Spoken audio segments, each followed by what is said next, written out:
Sa katong mga bana nga adunay maldita nga asawa o ikaw ganahan kang mulaag o magmalipay kauban ng imong mga barkada, na ako'y teknik ug na ako'y advice sa inyo ha, para makalaag og malipay ka kauban ng imong barkada.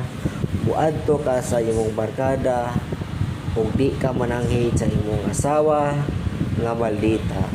Apan kung ikaw mananghid sa imong asawa, di jud ka kalaag ug di pa jud ka makainom ug di pa jud ka malipay kauban ng imong barkada, maunang o ganahan kang maglipay-lipay kauban imong barkada, ayaw pananghid sa imong asawa.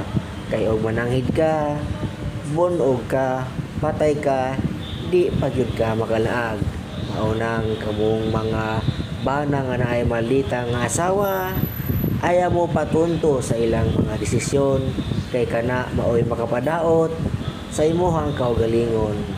Dapat mulakaw gyud ka nga tarong nga dili ka mananghid.